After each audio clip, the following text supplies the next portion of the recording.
HMPV virus का खतरा बढ़ता जा रहा है। ऐसे में वाराणसी के अस्पतालों में भर्ती बच्चों की निगरानी भी बढ़ा दी गई है। डॉक्टर अभिभावकों को भी बीमारी के प्रति जागरूक कर रहे हैं। देश में एचएमपीवी के बढ़ते मामलों को लेकर अस्पतालों में भर्ती बच्चों की सेहत पर विशेष नजर रखी जा रही है। इसमें एनआईसीयू में भर्ती नवजातों के साथ ही पीआईसीयू में भर्ती 15 साल से कम उम्र के बच्चों की निगरानी बढ़ा दी गई है। इस नई बीमारी की वजह से कई देशों में डर का माहौल है। अब ऐसे में लोगों के मन में कई सवाल उठ रहे हैं, जैसे कि किस किस को इस बीमारी से ज्यादा खतरा है, बीमारी के लक्षण, दवाई और सबसे महत्वपूर्ण की एचएमपीवी की जांच में आखिर कितना खर्चा हो सकता है। तो आइए हम आपको इस वीडियो में इसी बात की जानकारी देते हैं। दरअसल कई मीडिया रिपोर्ट्स में दावा किया जा रहा है कि एचएमपीवी उन वायरस में से एक है जिसकी पहचान के लिए नए रैपिड टेस्ट किए जाते हैं। इनकी कॉस्ट करीब 7,000 रुपए है। Human metapneumovirus RTPCR test doctor Lal path labs, Tata 1mg labs और मैक्स हेल्थ केयर लैब जैसी टॉप प्राइवेट लैब्स में 3,000 रुपए से लेकर 8,000 रुपए तक हो सकती है। इसमें HMPV, adenovirus, corona virus 221E और कोरोना वायरस HKU1 जैसे संक्रमण भी शामिल हैं।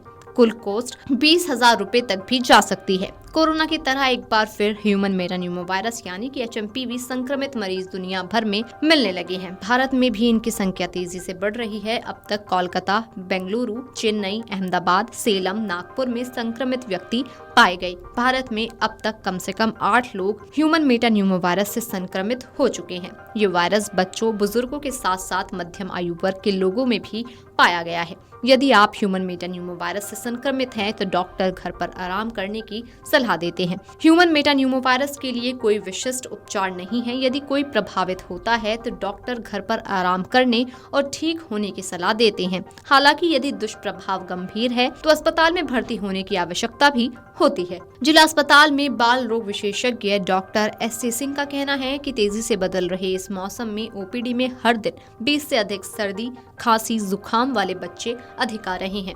विशेषकर 1 साल से कम उम्र वाले जो बच्चे आ रहे हैं उनकी सेहत को लेकर अभिभावकों को ज्यादा सतर्क रहने की सलाह भी दी जा रही है। वहीं IMM BHU में बृहस्पतिवार को गाइडलाइंस बनाने को लेकर एक बैठक भी बुलाई गई है। इस समय एचएमपीवी के इलाज के लिए कोई खास एंटीवायरल दवा नहीं है। हल्के लक्षणों वाले अधिकांश मरीज आराम और हाइड्रेशन के साथ ठीक हो जाते हैं। इसके लिए अस्पताल जाने की जरूरत नहीं होती।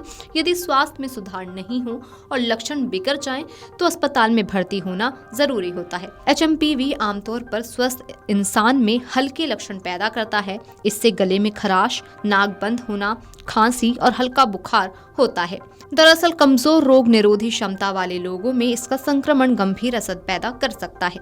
मरीज को गड़गड़ाहट, सांस लेने में तकलीफ और न्यूमोनिया सहित अधिक सांस संबंधी अन्य गंभीर बीमारी भी हो सकती है। छोटे बच्चों में एचएमपीवी संक्रमण के लक्षण अधिक गंभीर हो सकते हैं। तेज सांस लेना और दम फूलना जैसे लक्षण भी हो सकते हैं। न्यूमोनिया हो सकता है। अधिक गंभीर मामलों में साइनोसिस या होठों या उंगलियों पर नीलापन भी दिखाई दे सकता है।